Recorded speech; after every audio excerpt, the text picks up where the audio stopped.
Një automjet i djegur tip Audi u gjet mbrëm pranë fshatit Mirak në Elbasan dhe dyshohet se është përdorur nga autorët që ekzekutuan biznesmenin Edmond Hyka, i njohur si Mondi Mahalla. Deri tani policia ka shoqëruar 10 persona dhe ka ngritur postbllogje në Korç, Pogradec dhe Devol, me fokus automjetet Audi të zeza që mund t'je larguar drejt juglindjes. Mbrëmjen e djeshme, 43 vjeçari u qelluar për vdekje me 3 plumba brenda makinës së tij të parkuar në lagjen Emin Matraxhiu. Ngjarja konsiderohet si ekzekutim tipik mafios, ndërsa po hetohet edhe një konflikt i ditëve të fundit. Policia ka ngritur një grup të posaçëm hetimor dhe po analizon pamjet filmike për identifikimin e autorëve, të cilët ende nuk janë kapur.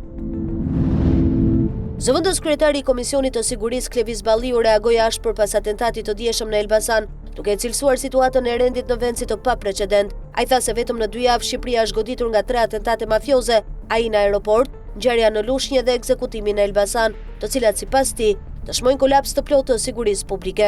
Balliu akuzoi qeverinë se ka krijuar një aleancë të eshtur me botën e krimit, ke lejuar kartelët të veprojnë të paprekshëm. Sipas tij, depërtimi i krimit organizuar në institucionet shtetërore dhe mungesa e kontrollit të rendit po rrezikojnë seriozisht jetën e qytetarëve, ndërsa qeveria është buroja kryesore e grupeve kriminale. Sali Berisha u paraqit sot në SPAK për masën detyrim paraqitje në lidhje me dosjen Partizani, ndërsa pas firmosjes mbajti një fjalim të ashpër ndaj kreut të SPAK, Altin Tumani, duke akuzuar si armik të pluralizmit dhe gjobvënës politik. Berisha rikujtoi se ka kërkuar në kushtetuese shfuqizimin e kësaj mase që e zbaton prej gati një viti. Ndërkohë, ai reagoi edhe ndaj deklaratës së Ilir Metës, i cili kërkon të pyetet për 21 janarin. Berisha tha se Meta mund të di më shumë, por këmbguli se audio përgjimi Meta Prifti ishte i manipuluar, duke cituar ekspertizën italiane që sipas tij e cilësoi 27 herë copy-paste. Ai akuzoi Edi Ramon për mashtrime dhe u shpreh se qëndrimi i tij ndaj kandidatit për krye prokuror varet nga lidhjet e mundshme të këtij të fundit me krimin. Ndërkohë Berisha paralajmëroi se sot do të paraqes dokumente e fakte për shqiptarët për një skandal të madh të qeverisë, siç e quajti ai. Projekti i GE Investment, një prej kompanive më të diskutueshme të ndërtimit në vend, ka hyrë zyrtarisht në vëmendjen e SPAK dhe BKH. Hetimet po fokusohen tek burimi real i kapitalit, kalimi i lejeve të ndërtimit dhe lidhjet mes rrjetit të individëve që mbështesin kompaninë. Burime konfirmojnë se një biznesmen me ndikim të madh në tregun e lejeve ka ndërhyrë për të shtyr proceset që i hapën rrugë projekteve në Tiranë dhe Vlorë. Paralelisht, emrat të përmendur në dosjen e incineratorëve rezultojnë të lidhur me rrjetet që bashkëpunojnë me GE Investment dhe me kompanitë e tjera të Gledis Çelës. Struktura e ndërlidhur midis ndërtimit, financimit dhe tregut imobiliar po analizohet në disa pista, përfshirë mundësinë që kapitalet e hetuara më herët të jenë përdorur në projektet urbano-turistike. Mospërputhja mes bilanceve të deklaruara dhe kullave të mëdha që po ndërtohen e bën çështjen një nga hetimet më të ndërlikuara të momentit.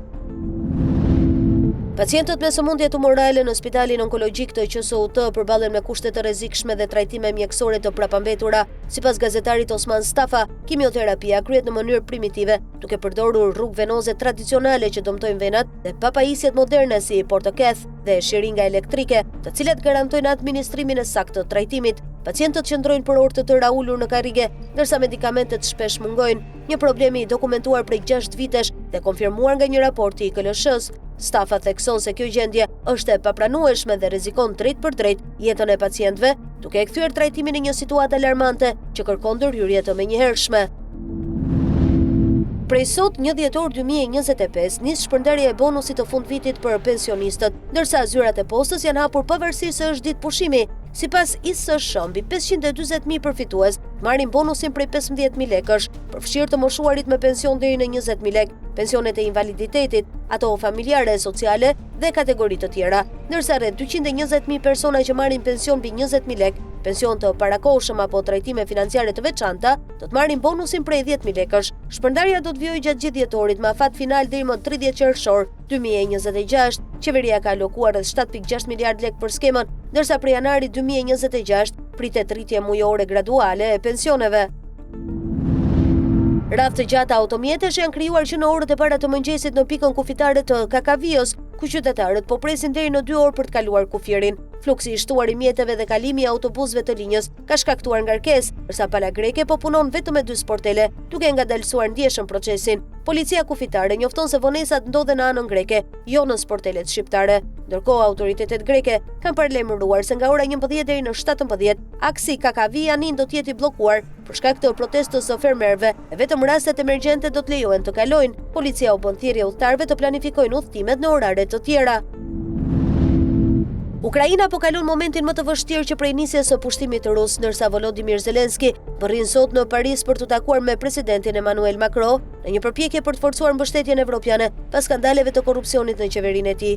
Europa synon të luajë rol më të madh në negociatat e paqes që janë rilancuar në Florida, duke kërkuar një paqe të drejtë e të qëndrueshme. Franca i quan Zelenskin legjend të rezistencës dhe premton mbështetje të plotë, ndërsa kërkon që Rusia të heqë dorë nga ambicjet për ndërtimin e ish-perandorisë sovjetike, ndërkohë Zelenski po koordinon drejt për drejt me krerët evropian dhe NATO për forcimin e mbrojtjes. Në Bruksel mblidhen ministrat e mbrojtjes së BE për diskutuar ndihmën ushtarake për Kievin. Vizita në Paris konsiderohet moment kyç për sigurinë e të gjithë Europës.